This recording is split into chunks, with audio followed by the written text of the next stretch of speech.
All right, what's up, guys? Welcome to episode 42 of the Get Down. My name is Cream. Gary W. here. I know we missed last week. This is our first week this year that we didn't put out a podcast. So Yeah. we apologize because we've really been trying to do weekly, but We apologize and you're welcome so you can catch up it's if true. you fell behind. Because listen, I listen to a decent amount of podcasts, and the weekly ones I fall behind on. Yeah.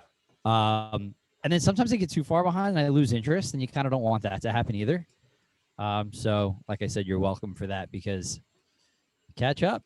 You know, there's a lot of good stuff we've done lately that I've been listening to, and I've said in previous episodes that I don't usually listen. So I hope everybody has been keeping up because the last couple have been real good. The DMX stories were fun. Kind of digging into our musical stuff was fun. So yeah, all that. If you're not watching on YouTube, guys, go over there and check it out over there because that's how I've been consuming it. So at Get Down DJ Group on YouTube. So since we've last recorded, you've completed your trip back to Jersey. I don't think it went as you thought it was going to go as far as, venues played and even just how the sets went. So I know we want to really talk about it just because what did you think? It was a complete, I don't want to say failure, not like a complete failure, but like, let's put it this way. In between the last time I DJ'd and this time, I updated my OS. And for all you DJs out there, you know what a nightmare that could be. Especially because, correct me if I'm wrong here, but like you can't test out unless you have the equipment in front of you, right? Right. That's a problem. Well, like here, let me jump in real quick. Something Sure. that I did the last time, I rarely ever update. I'm on High Sierra because that's the lowest operating system that I could have and use all the new Pioneer stuff. So I updated to High Sierra, and then you could literally sit there on the Pioneer website and just install the firmware of every controller you might ever use, of every Pioneer product you might use, so that when you get there, it's not like a 40-minute process. You've kind of done it already. Yeah. So anyone that updates your OS, I highly suggest doing all that firmware and downloading and installing at your house. Yeah. So I showed up to the first gig and I had played this venue a million times, and obviously things update and the mixer was updated and I had to update my driver. Thank God everything worked out fine. But my night gig, I wound up not being able to DJ. Big shout out to Doug Spin for covering that whole thing. It's just a debacle. And then like on Sunday, my computer shuts off mid-song, like mid-build of a song. Super noticeable. Angela, the kid, steps in, turns music back on, and then I went back on for like an hour. I loaded crates into his computer, but so the computer thing was just a mess. Sucked. And then the venues themselves with the sitting down rules, and like I apologize to all the bouncers out there if anybody listens to this. I was just up walking around like it was nothing. Just not used to it. It's so weird to just we did it in October, and I think my mind has moved on a little bit as far as the pandemic is concerned, because we've opened up even more. Like everybody thinks that we've been open forever. We haven't been. There still are restrictions, but the sit down rule, we've never had here. And I've been going out to bars here now for however many months, and I'm just not used to it. And in my mind, it also doesn't really. I don't agree with it. I agreed with it for a long time, but I think, like I said, I think my mind's kind of turned the corner on that whole thing. Yeah, I've been saying to you how it's just not that fun, and it's just not that fun. And you kind of like now live through it because we've been doing this sit down DJing thing since I started DJing again, which was really September, we'll say, right? Right. You know what? I guess that's what it was. I was back we're on like 8 months from then. I was back. Jesus, I was back there first week of October for football, and I DJ'd a couple of gigs, and that was fun. Like, had a good Yeah. time. But I think I think as a society, we're in a different place right now. Like, we are really long. We're 14 months into this thing, right? And you, like you just said, almost 8 months out of coming back to DJ. You're still DJing for people sitting down at a capacity. It's exhausting. It's mentally exhausting, and especially like we were talking off air, especially if you've been DJing for a while, it's tough. It's hard. So, I came back here with a different mindset and a different perspective on what you guys are dealing with, and a new appreciation, I guess, for the fact that you guys are still out there grinding every week, and it is a grind because it's not what we've all signed up for as DJs. So anybody who is out there who's struggling with, I don't know if it's worth it and whatnot. Listen, it's become a job now, right? You want to get paid. Not everybody likes going to their job, and you just have to suck it up for a little bit longer. And hopefully we're back sooner than later. I think for New Jersey, and I know you think for New Jersey, I think summertime you see things alleviate and I hope. loosen up hopefully a little bit. I Man, big hope, shout out man. to all the DJs that I saw that last weekend.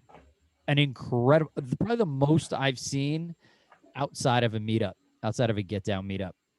Man, Get Loose came by. I saw him, Malo. I saw Cole Party, a whole bunch, like just a ton. I can't even name them all. A ton. Yeah, all the get down guys. All the get down guys, obviously. A lot of the GDU people that were like, "Nice to meet you." I'm like, "Well, we've been zooming every week for the last year, so it's not, it's not like nice to meet you. It's just like there you are in person. It's a little Yeah. different, but yeah, it was a good weekend in regard to seeing people and then getting to a new taste of what you guys are dealing with on a weekly basis. I was so happy to come home.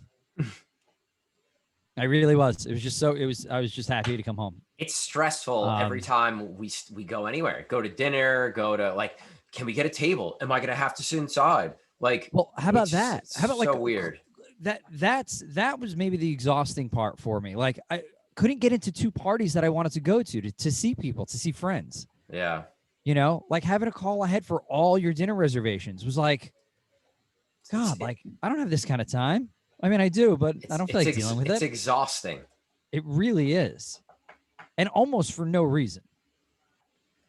As far as like, I feel like, let's not get into it, but go to go back to what you were saying about, this being a job. Well, it's always been a job. It's just that our jobs were really fun. Right. And like, the choice we made. I like DJing and it's fun and I enjoy it. And I would hope we all enjoy what we do. Right.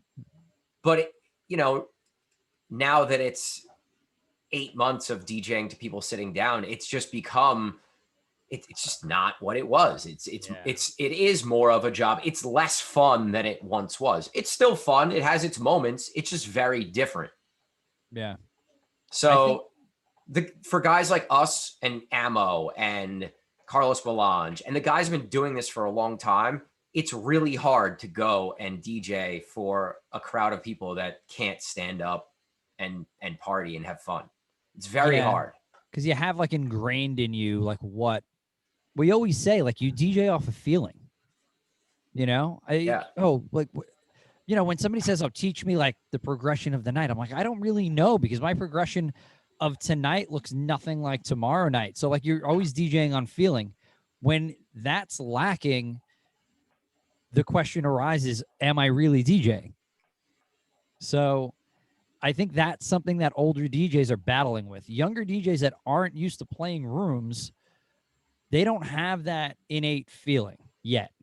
They will down the road, right? But like we attach that feeling to our work. And I think I truly believe that. Yeah. And that's why we all love to do it. Now, like I said, younger guys that are just getting out there and they're just getting their first taste of nightlife and they're doing their thing. And a lot of guys are. I saw a bunch of them this weekend. Big ups to them. Props to them, like keeping energy in a room. Because I saw a couple guys really keep energy in a room, which I think that they've created something else in their head and a feeling in themselves that creates that output, if you will. Yeah. You know, I don't know if we know how to do that, right? Because we're used to whatever we were thinking about the last 15 years. Yeah. So kind of interesting. Now, I couldn't wait to get back here too, because like, listen, it's gorgeous out here. I saw like there was a couple there. We had like a couple cooler days, but it was also beautiful up there. But like, being able to be outside here and DJing outside here is a huge advantage for entertainers and DJs down here. I feel like up in Jersey, the reason I said that summer was going to be probably a little more loose, a little more open, because, well, you're going to have more outdoor spots. But as we always say, Jersey lacks quality outdoor DJ spots.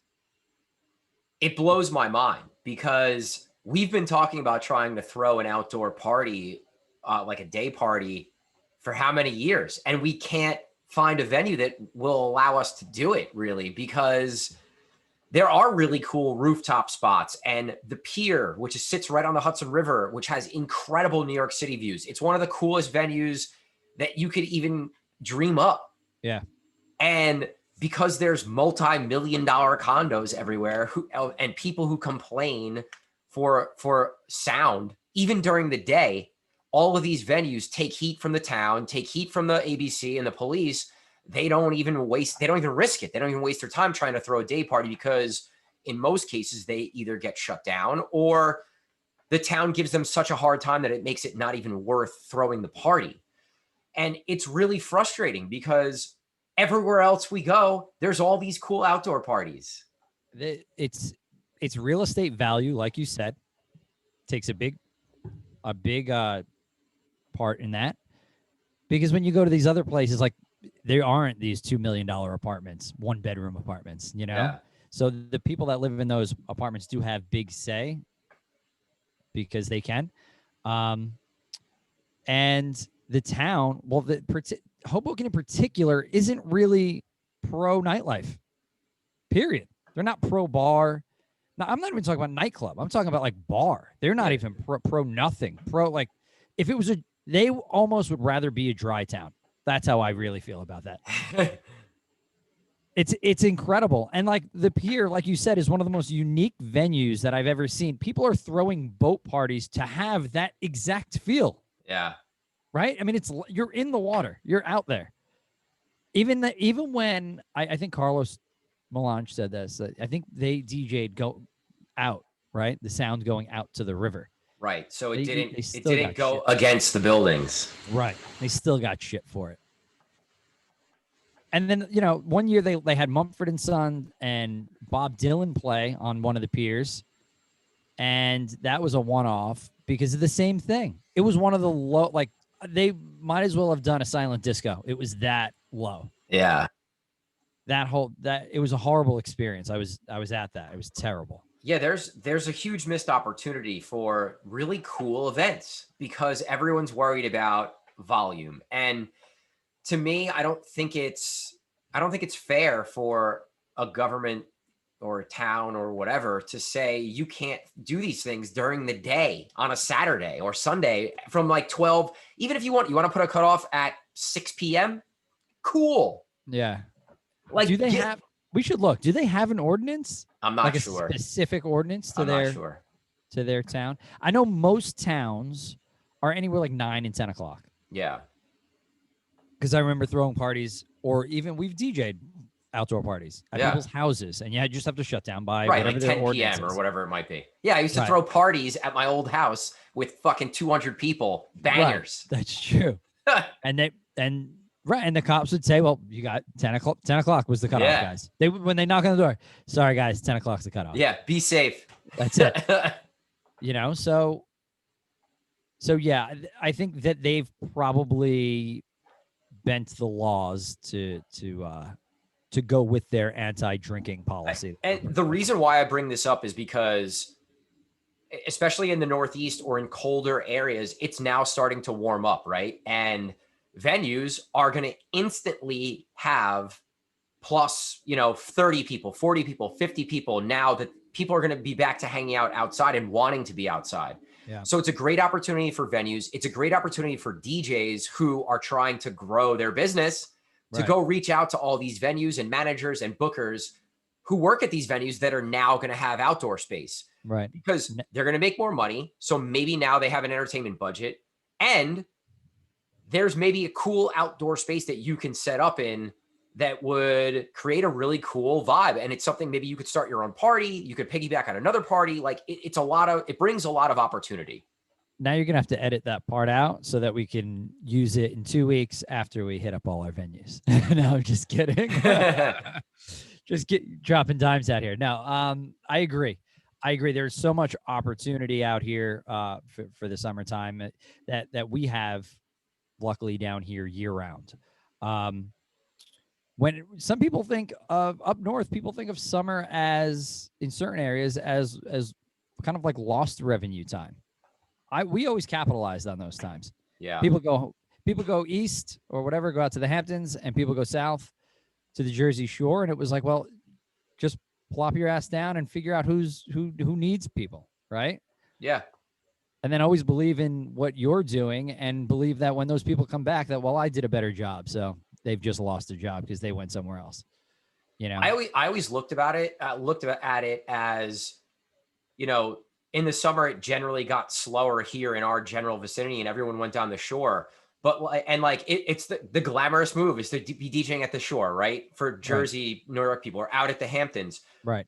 But the shore is only a 3-month thing where it's a 9-month thing where we live. Like, I'm not going to sell out for 3 months when I could just own a market for 9 months, and just put up with it for 3 months. And it's still not bad. It's still fun. Like, I think it depends on what how you look at yourself as a DJ. Like, am I like trying to be this big time, think who I am guy? I'm going to, shoot down and exclusively do shore parties. And hopefully when I come back up north that my jobs are still there. I think my decision was also made for me because the one venue that I play at down the shore is probably the best one. And they don't really want me playing anywhere else down the shore. Right. So it made that choice even easier. Yeah, right. So that particular instance is an easy decision. Yeah. When you're playing the premier spot and then you can't play anywhere else, well, you then go still play your North Jersey spots and then go down the shore and do that. So again, anybody who has a market where there's like a vacation destination for the summer, don't forget about your home base because that's your core business, like that's where you make your money. Yeah. Sure. It's going to be cool to go to the lake or go to wherever it might be for your market. Yeah. Don't forget about the people that take care of you for 9 months of the year. Right. For sure. I agree. So, but I was just thinking in bartender terms, like you go down the shore and you can crush the year in 3 months and you don't have to work the rest of the year. Yeah, that's true too. I don't think the DJ pay is up that much where you could take the rest of the year off. So right. Thinking of certain bartenders, I'm like, yeah, they only need to work 3 months.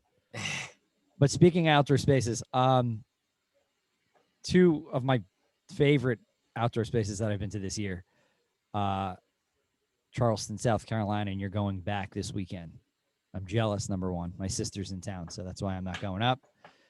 And yeah, you got a little. Are you outside a trio?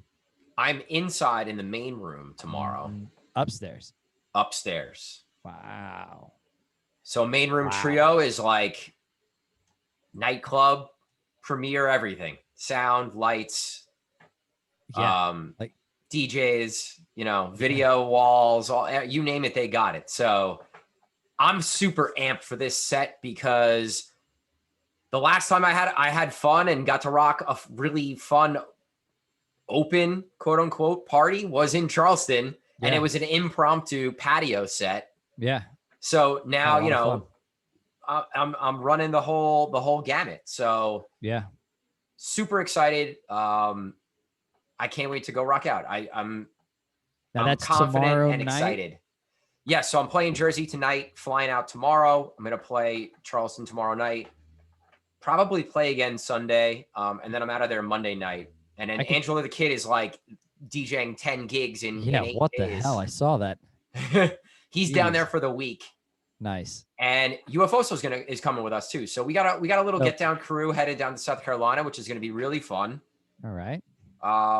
And yeah, man, they're rolling out the red carpet, which is awesome. We had Eric, the owner of Trio, on the pod. If you haven't seen that episode, I highly suggest you go watch it. It was a great episode. So excited to hang out with him, excited to really rock out and have him hear me play again. And you know, just like further that relationship, you know? Yeah, that's going to be great. I do see you playing maybe Sunday patio probably. That should be cool. Yeah, I had mentioned it to him, and I was like, dude, if you need me, I'll hop on. And honestly, I will probably end up hopping on with one of the residents just to like go back to back for a little while, even if I end up not having a full set. So, well, that patio we did the first night of that patio, which is strange to me.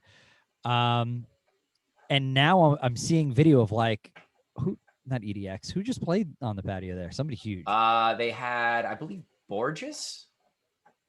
I just saw video of it. I'm like, well, some of they had Carnage, right? They had Borges. But I think those were all inside though.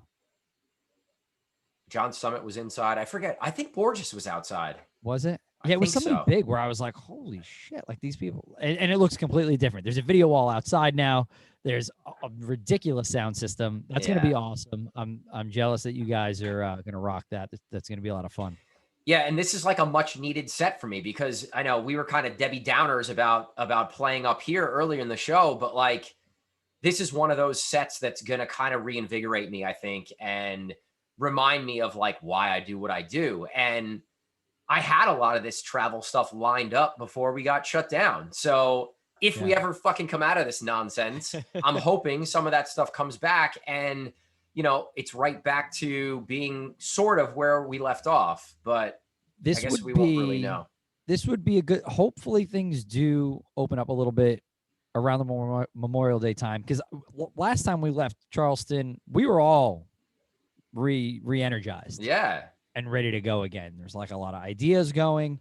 And then like a couple weeks go by of doing the Jersey thing again, and that flatlines, you know? So yes, this will be a good re-energizer, and you will be hopefully stepping right into that same direction up in Jersey.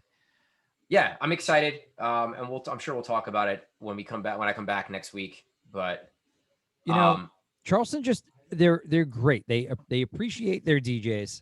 We talked about that a lot.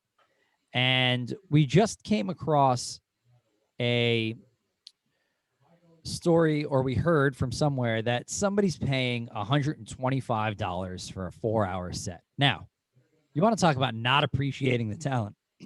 I'm not talking about, this wasn't a venue. Was it a venue?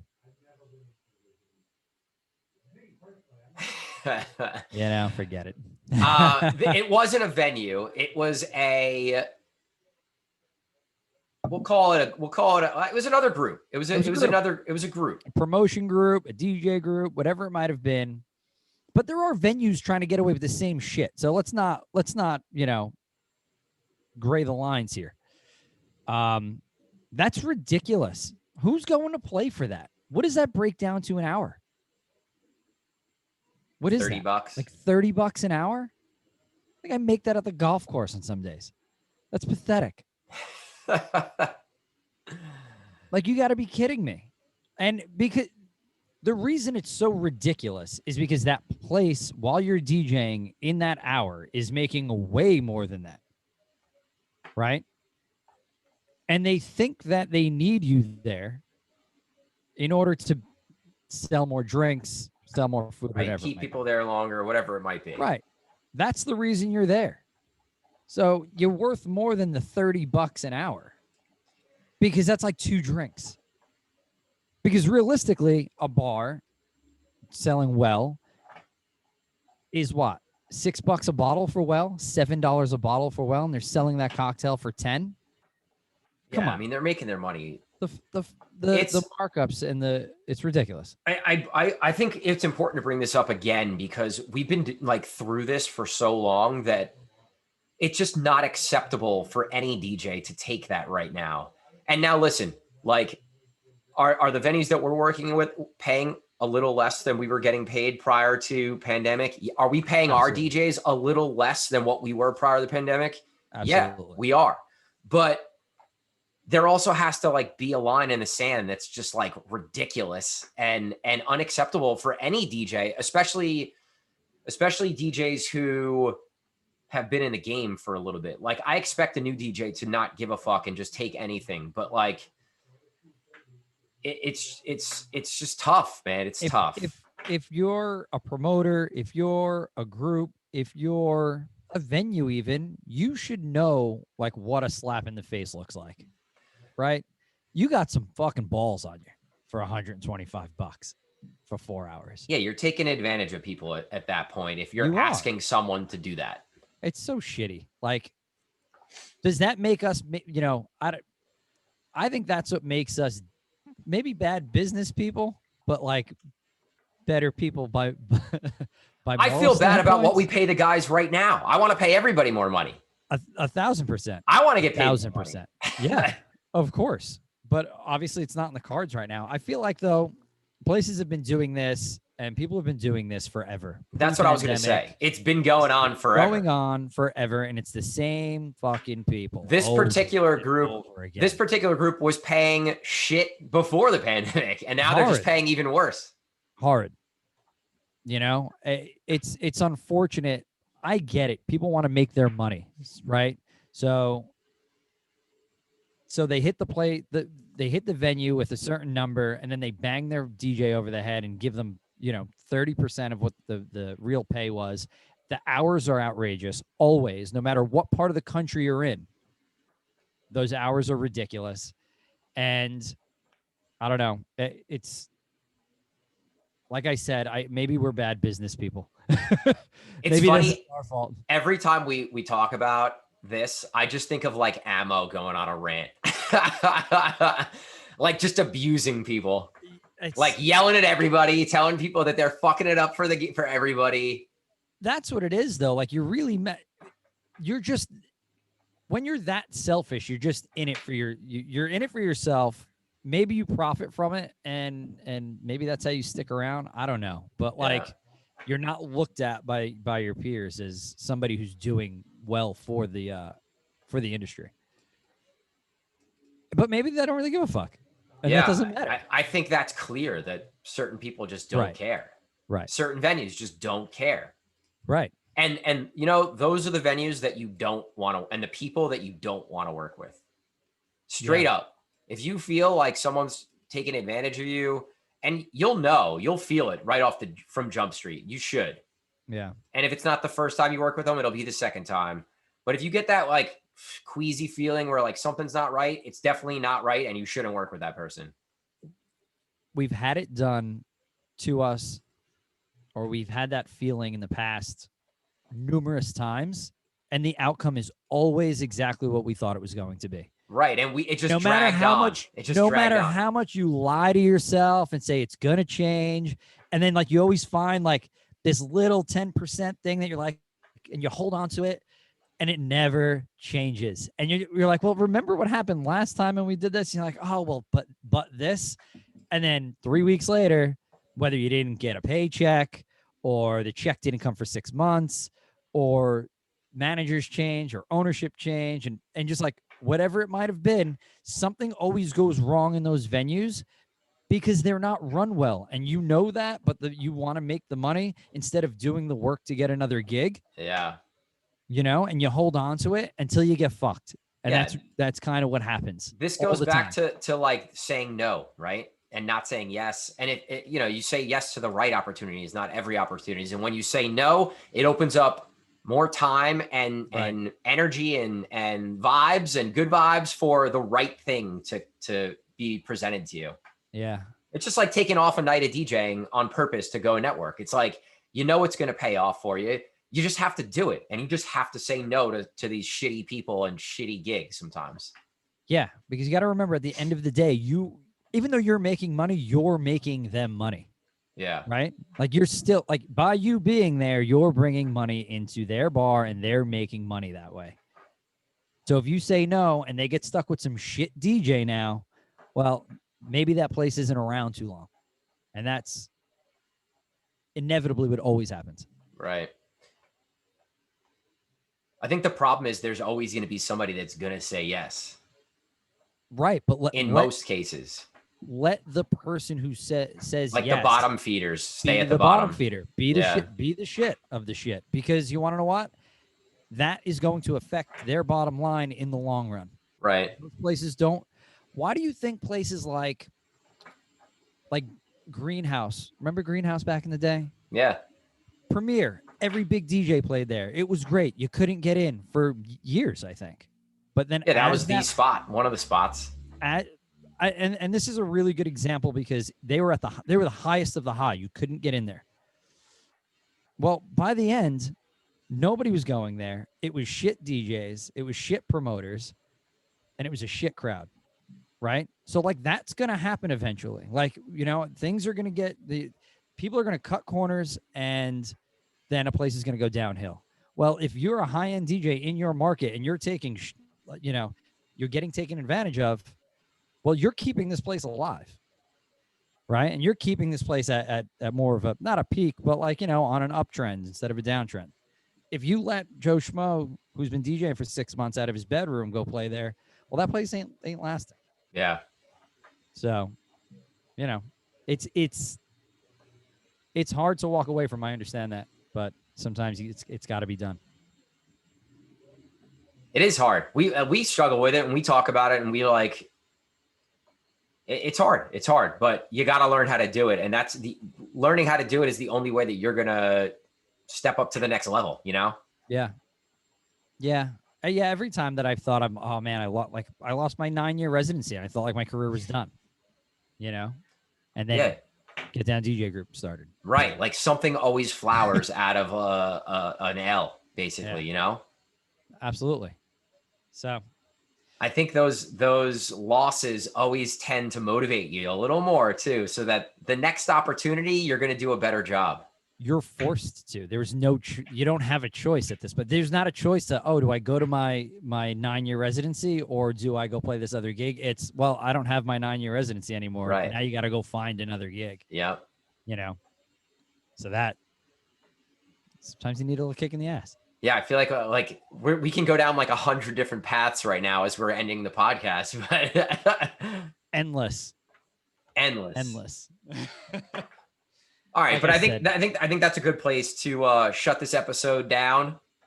We wanted to make sure we recorded this week, so yeah, back to regularly scheduled programming. I think the one thing that we would really appreciate would be if you guys could rate and review us. If you're listening to us on iTunes, Spotify, wherever you listen to your podcasts, we would greatly appreciate if you would give us a positive review. If you like the show, it's going to help us grow the show and get more DJs to listen to it. So we would greatly, greatly appreciate if you guys could do that. And that's really it, man. All right. Have a fun time in South Carolina, DJing real gigs. Yeah, I'm excited. It's going to be a good weekend. I'm ready to rock. I'm like, I have the good butterflies. Like I'm excited. I'm ready to go. I'm going to put together even a little folder of some stuff that I want to make sure I play. I'm making an intro. So like, I care when I'm making an intro. Big, huge. All right, guys. All right, guys. Thanks for listening to this episode. My name's Cream. Gary W. Peace. Peace.